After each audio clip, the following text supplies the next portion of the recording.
ओम brim बृहस्पते नमः। आप सभी का हमारे YouTube चैनल पर हार्दिक स्वागत है। आज आइए सुने बृहस्पतिवार व्रत की पौराणिक कथा। बृहस्पतिवार का व्रत करने, कथा सुनने मात्र से भगवान श्री हरि की अनन्य कृपा होती है। घर में धन समृद्धि एवं माता लक्ष्मी का अस्थायी निवास होता है। तो आइए प्रेम से सुनते हैं बृहस्पतिवार व्रत की पौराणिक कथा। भारतवर्ष में एक प्रतापी और दानी राजा राज्य करता था। वह नित्य गरीबों और ब्राह्मणों की सहायता करता था। ये बात उसकी रानी को अच्छी नहीं लगती थी। वह ना ही गरीबों को दान देती, ना ही भगवान का पूजन करती थी और राजा को भी दान देने से मना किया करती थी।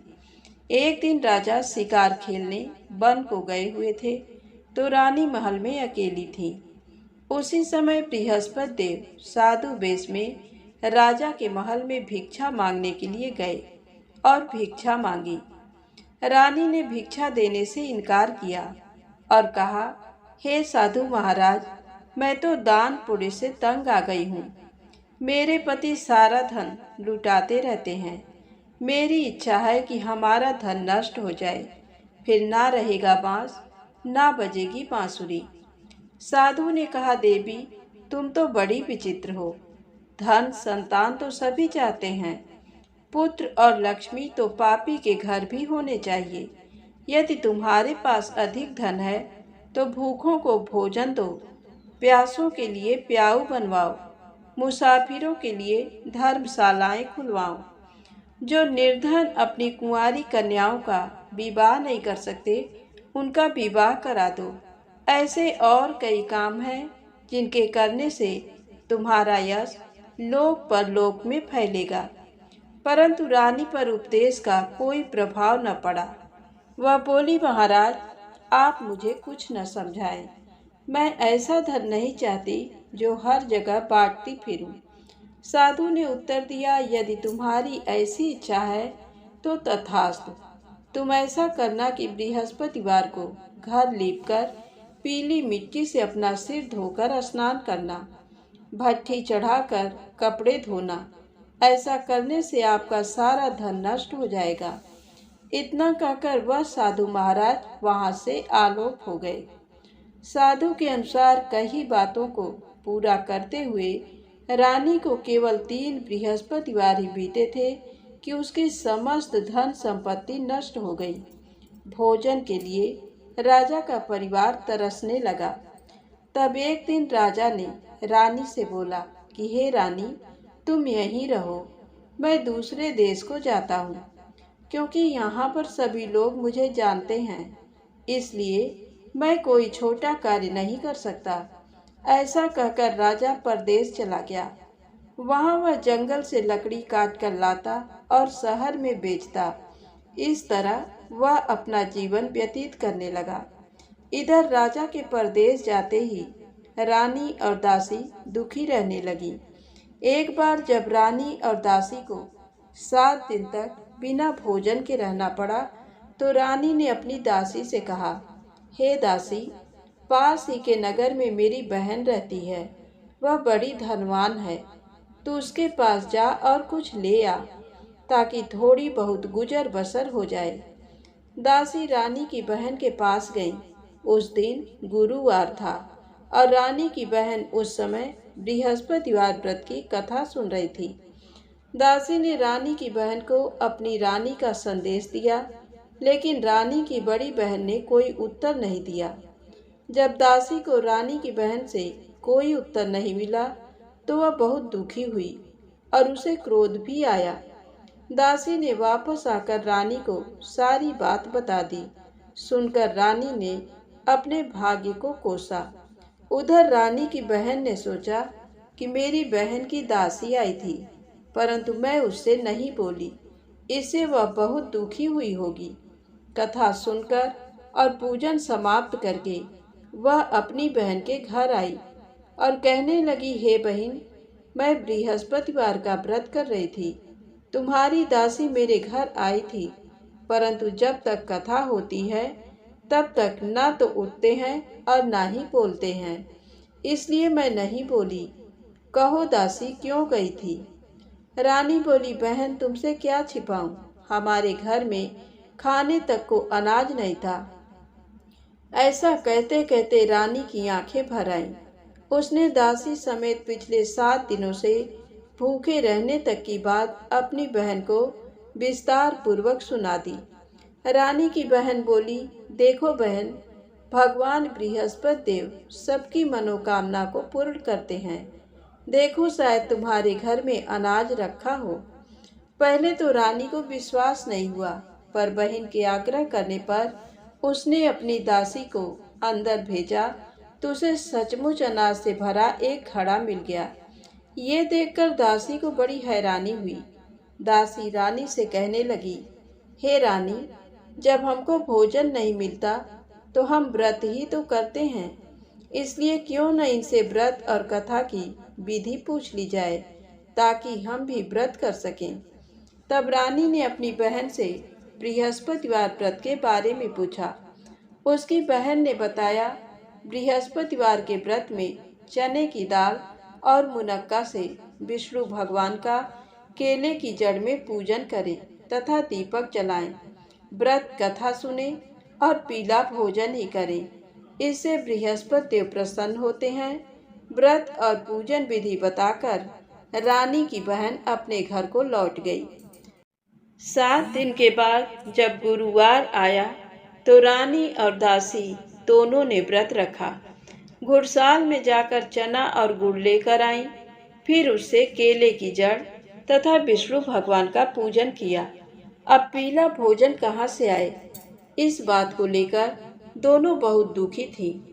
चूंकि उन्होंने व्रत रखा था, इसलिए बृहस्पति देव उनसे प्रसन्न थे। इसलिए वे एक साधारण व्यक्ति का रूप धारण कर 2 थालों में सुंदर पीला भोजन दासी को दे गए। भोजन पाकर दासी प्रसन्न हुई और फिर रानी के साथ मिलकर भोजन ग्रहण किया। उसके बाद वे सभी गुरुवार को व्रत और पूजन करने लगी।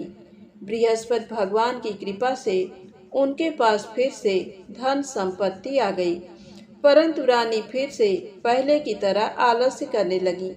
तब दासी बोली, देखो रानी, तुम पहले भी इस प्रकार आलस्य करती थी। तुम्हें धन रखने में कष्ट होता था, इस कारण सभी धन नष्ट हो गया, और अब जब भगवान बृहस्पति की कृपा से धन मिला है तो तुम्हें फिर से आलस्य होता है।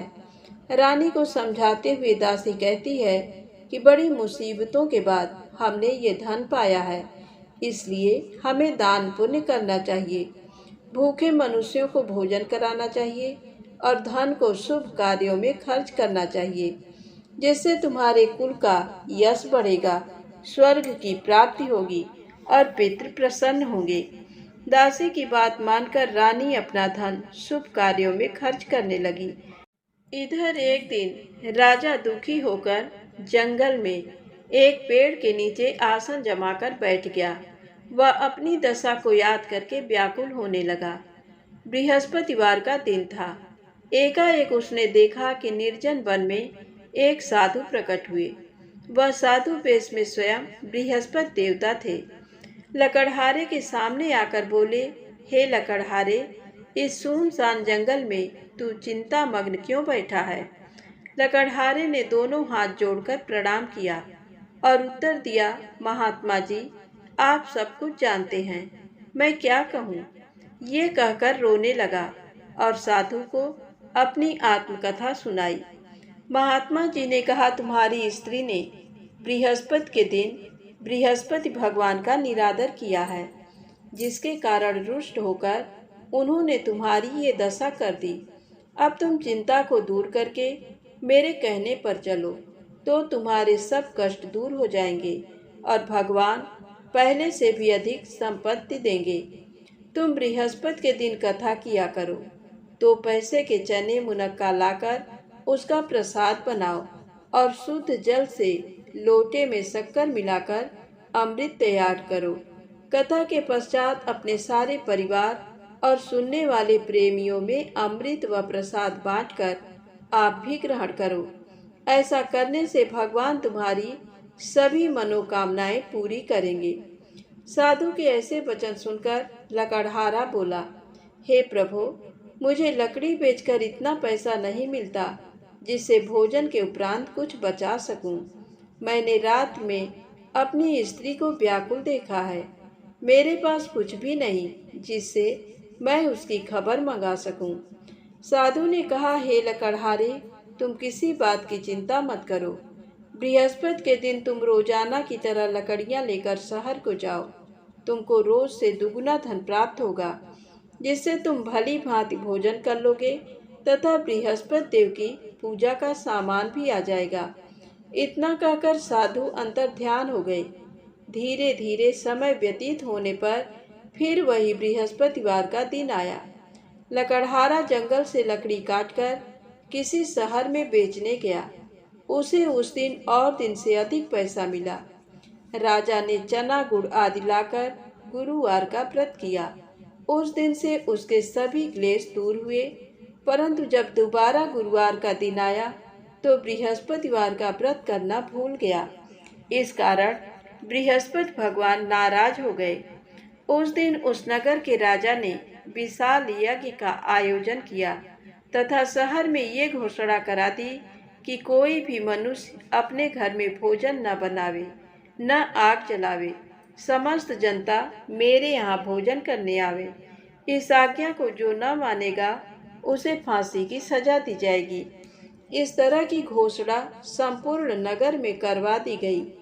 राजा की आज्ञानुसार शहर के सभी लोग भोजन करने गए, लेकिन लकड़हारा कुछ देर से पहुंचा, इसलिए राजा उसको अपने साथ घर लिवा गए और ले जाकर भोजन करा रहे थे तो रानी की दृष्टि उस खूंटी पर पड़ी जिस पर उसका हार लटका हुआ था। वह वहां पर दिखाई नहीं दिया। रानी ने निश्चय किया कि मेरा हार इस मनुष्य ने चुरा लिया है। उसी समय सिपाहियों को बुलाकर उसको कारागार में डलवा दिया। जब लकड़हारा कारागार में पड़ गया और बहुत दुखी होकर विचार करने लगा कि न जाने कौन से पूर्व जन्म के कर्म से मुझे ये दुख प्राप्त हुआ है, और उसी साधु को याद करने लगा जो कि जंगल में मिला था। उसी समय तत्काल बृहस्पति देव साधु के रूप में प्रकट हुए और उसकी दशा को देखकर कहने लगे, अरे मूर्ख, तूने बृहस्पति देव की कथा नहीं करी, इस कारण तुझे दुख प्राप्त हुआ है। अब चिंता मत कर। बृहस्पतिवार के दिन कारागार के दरवाजे पर 4 पैसे पड़े मिलेंगे। उनसे तू बृहस्पति देव की पूजा करना, तेरे सभी कष्ट दूर हो जाएंगे। बृहस्पति के दिन उसे 4 पैसे मिले। लकड़हारे ने कथा कही। उसी रात्रि को बृहस्पति देव ने उस नगर के राजा को स्वप्न में कहा, हे राजा, तुमने जिस आदमी को कारागार में बंद कर दिया है वह निर्दोष है, वह राजा है, उसे छोड़ देना। रानी का हार उसी खूंटी पर लटका है। अगर तू ऐसा नहीं करेगा तो मैं तेरे राज्य को नष्ट कर दूंगा। इस तरह रात्रि के स्वप्न को देखकर राजा प्रातःकाल उठा और खूंटी पर हार देकर लकड़हारे को बुलाकर क्षमा मांगी तथा लकड़हारे को योग्य सुंदर वस्त्र आभूषण देकर विदा कर दिया। बृहस्पति देव की आज्ञानुसार लकड़हारा अपने नगर को चल दिया। राजा जब अपने नगर के निकट पहुंचा तो उसे बड़ा आश्चर्य हुआ। नगर में पहले से अधिक बाग, तालाब, कुएं तथा बहुत सी धर्मशाला, मंदिर आदि बन गए हैं। राजा ने पूछा, ये किसका बाग और धर्मशाला है? तब नगर के सब लोग कहने लगे, ये सब रानी और बांदी के हैं। तो राजा को आश्चर्य हुआ और गुस्सा भी आया। जब रानी ने ये खबर सुनी कि राजा आ रहे हैं तो उन्होंने बांदी से कहा कि हे दासी, देख राजा हमको कितनी बुरी हालत में छोड़ गए थे। हमारी ऐसी हालत देखकर वह लौट न जाएं, इसलिए तू दरवाजे पर खड़ी हो जा। आज्ञानुसार दासी दरवाजे पर खड़ी हो गई। राजा आए तो उन्हें अपने साथ लिवा लाई। तब राजा ने क्रोध करके अपनी रानी से पूछा कि ये धन तुम्हें कैसे प्राप्त हुआ है? तब उन्होंने कहा, हमें ये सब धन बृहस्पति देव के इस व्रत के प्रभाव से प्राप्त हुआ है। राजा ने निश्चय किया कि 7 रोज बाद तो सभी बृहस्पति देव का पूजन करते हैं, परंतु मैं प्रतिदिन दिन में 3 बार कहानी तथा रोज व्रत किया करूँगा। अब हर समय राजा के दुपट्टे में चने की दाल बंधी रहती तथा दिन में 3 बार कहानी कहता। एक रोज राजा ने विचार किया कि चलो अपनी बहन के यहाँ हो आवें। इस तरह निश्चय कर राजा घोड़े पर सवार हो अपनी बहन के यहाँ को चलने लगा। मार्ग में उसने देखा कि कुछ आदमी एक मुर्दे को लिए जा रहे हैं। उन्हें रोककर राजा कहने लगा, अरे भाइयों, मेरी बृहस्पति देव की कथा सुन लो। वे बोले, लो, हमारा तो आदमी मर गया है, इसको अपनी कथा की पड़ी है। परंतु कुछ आदमी बोले, अच्छा कहो, हम तुम्हारी कथा भी सुनेंगे। राजा ने दाल निकाली और जब कथा आधी हुई थी कि मुर्दा हिलने लग गया, और जब कथा समाप्त हो गई तो राम राम करके मनुष्य उठकर खड़ा हो गया। आगे मार्ग में उसे एक किसान खेत में हल चलाता मिला। राजा ने उसे देख और उससे बोले, अरे भैया, तुम मेरी बृहस्पतिवार की कथा सुन लो। किसान बोला, जब तक मैं तेरी कथा सुनूंगा तब तक 4 हरैया जोत लूंगा। जा अपनी कथा किसी और को सुनाना। इस तरह राजा आगे चलने लगा। राजा के हटते ही बैल पछाड़ खाकर गिर गए तथा किसान के पेट में बड़ी जोर का दर्द होने लगा। उस समय उसकी माँ रोटी लेकर आई। उसने जब ये देखा तो अपने पुत्र से सब हाल पूछा और बेटे ने सभी हाल कह दिया। तो बुढ़िया दौड़ी दौड़ी उस घुड़सवार के पास गई और उससे बोली कि मैं तेरी कथा सुनूंगी, तू अपनी कथा मेरे खेत पर चलकर ही कहना। राजा ने बुढ़िया के खेत पर जाकर कथा कही, जिसके सुनते ही वह बैल उठ खड़े हुए तथा किसान के पेट का दर्द भी बंद हो गया। राजा अपनी बहन के घर पहुंचा। बहन ने भाई की खूब मेहमानी की। दूसरे रोज प्रातःकाल राजा जगा तो वह देखने लगा कि सब लोग भोजन कर रहे हैं। राजा ने अपनी बहन से कहा, ऐसा कोई मनुष्य है जिसने भोजन नहीं किया हो, मेरी बृहस्पतिवार की कथा सुन ले। बहन बोली, हे भैया, ये देश ऐसा ही है कि पहले यहाँ लोग भोजन करते हैं, बाद में अन्य काम करते हैं। अगर कोई पड़ोस में हो तो देख आऊं। वह ऐसा कहकर देखने चली गई, परंतु उसे कोई ऐसा व्यक्ति नहीं मिला जिसने भोजन न किया हो।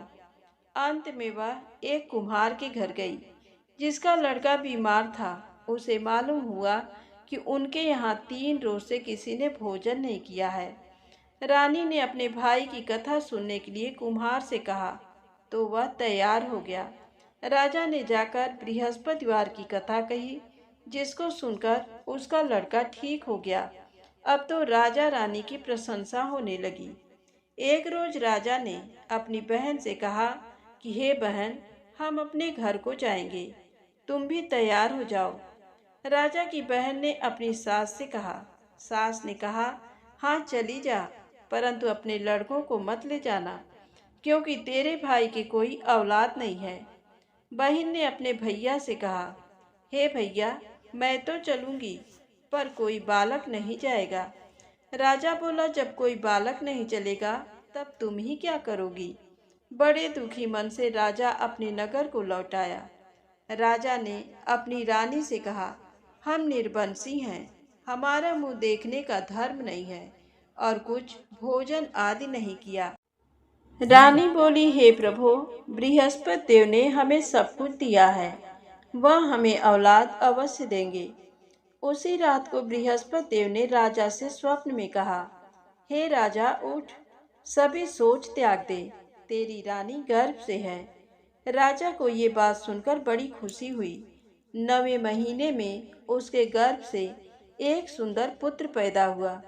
तब राजा बोला, हे रानी, स्त्री बिना भोजन के रह सकती हैं, पर बिना कहे नहीं रह सकती। जब मेरी बहन आवे तुम मुझसे कुछ कहना मत। रानी ने सुनकर हाँ कर दिया। जब राजा की बहन ने ये शुभ समाचार सुना तो वह बहुत खुश हुई तथा बधाई लेकर अपने भाई के यहाँ आई। तभी रानी ने कहा, घोड़ा चढ़कर तो नहीं आई, गधा चढ़ी आई। राजा की बहन बोली, भाभी, मैं इस प्रकार न कहती तो तुम्हें औलाद कैसे मिलती। बृहस्पति देव ऐसे ही हैं, जैसे जिसके मन में कामनाएं हैं सभी को पूर्ण करते हैं। जो सद्भावना पूर्वक बृहस्पतिवार का व्रत करता है एवं कथा पढ़ता है अथवा सुनता है, दूसरों को सुनाता है, बृहस्पति देव उसकी सभी मनोकामना पूर्ण करते हैं। तो प्रेम से बोले, बृहस्पति भगवान की जय हो। अब आइए सुने मनोकामना पूर्ण करने वाली बृहस्पति देव की बहुत ही दुर्लभ कथा। प्राचीन काल में एक बहुत ही निर्धन ब्राह्मण थे। उनके कोई संतान न थी। वह नित्य पूजा पाठ करता, लेकिन उसकी स्त्री न स्नान करती और न किसी देवता का पूजन करती। इस कारण ब्राह्मण देवता बहुत दुखी रहते थे। भगवान की कृपा से ब्राह्मण के यहाँ एक कन्या उत्पन्न हुई। कन्या बड़ी होने लगी। प्रातः स्नान करके वह विष्णु भगवान का जप करती, बृहस्पतिवार का व्रत भी करने लगी। पूजा पाठ समाप्त कर पाठशाला जाती तो अपनी मुट्ठी में जौ भर के ले जाती और पाठशाला के मार्ग में डालती जाती। लौटते समय वही जौ स्वर्ण के हो जाते तो उनको बीनकर घर ले आती। एक दिन वह बालिका सूप में उन सोने के जौ को फटक कर साफ कर रही थी कि तभी उसकी माँ ने देख लिया और कहा कि हे बेटी, सोने के जौ को फटकने के लिए सोने का सूप भी तो होना चाहिए। दूसरे दिन गुरुवार था। कन्या ने व्रत रखा और बृहस्पति देव से सोने का सूप देने की प्रार्थना की। बृहस्पति देव ने उसकी प्रार्थना स्वीकार कर ली। रोजाना की तरह वह कन्या जौ फैलाती हुई पाठशाला चली गई। पाठशाला से लौटकर जब वह जौ बीन रही थी तो बृहस्पति देव की कृपा से उसे सोने का सूप मिला। उसे वह घर ले आई और उसे जौ साफ करने लगी, परंतु उसकी माँ का वही ढंग रहा। एक दिन की बात है, कन्या सोने के सूप में जब जौ साफ कर रही थी, उस समय उस नगर का राजकुमार वहां से निकला। कन्या के रूप और कार्य को देखकर वह उस पर मोहित हो गया। राजमहल में आकर वह भोजन तथा जल त्याग कर उदास होकर लेट गया। राजा को जब राजकुमार द्वारा अन्न जल त्यागने का समाचार ज्ञात हुआ तो अपने मंत्रियों के साथ वह अपने पुत्र के पास गया और कारण पूछा। राजकुमार ने राजा को उस लड़की के घर का पता भी बता दिया। मंत्री उस लड़की के घर गया। मंत्री ने ब्राह्मण के समक्ष राजा की ओर से निवेदन किया। कुछ ही दिन बाद ब्राह्मण की कन्या का विवाह राजकुमार के साथ संपन्न हो गया। कन्या के घर से जाते ही ब्राह्मण के घर में पहले की भांति गरीबी का निवास हो गया। एक दिन दुखी होकर ब्राह्मण अपनी पुत्री से मिलने गए। बेटी ने पिता की अवस्था को देखा और अपनी माँ का हाल पूछा। ब्राह्मण ने सभी हाल कह सुनाया। कन्या ने बहुत सा धन देकर अपने पिता को विदा कर दिया, लेकिन कुछ दिन बाद फिर वही हाल हो गया। ब्राह्मण फिर अपनी कन्या के यहाँ गया और सभी हाल कह सुनाया। पुत्री बोली, हे पिताजी, आप माता जी को यहाँ लिवा लाओ। मैं उन्हें वह विधि बता दूंगी जिससे गरीबी दूर हो जाए। ब्राह्मण देवता अपनी स्त्री को साथ लेकर अपनी पुत्री के पास राजमहल पहुँचे तो पुत्री अपने माँ को समझाने लगी, हे माँ, तुम प्रातःकाल स्नान आदि करके विष्णु भगवान का पूजन करो तो सब दरिद्रता दूर हो जाएगी। परंतु उसकी माँ ने उसकी एक भी बात नहीं मानी।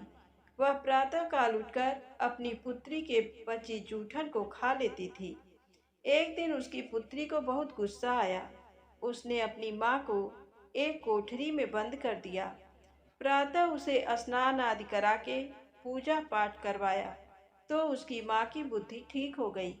इसके बाद वह नियम से पूजा पाठ करने लगी और प्रत्येक बृहस्पतिवार को व्रत करने लगी। इस व्रत के प्रभाव से मृत्यु के बाद वह स्वर्ग को गई।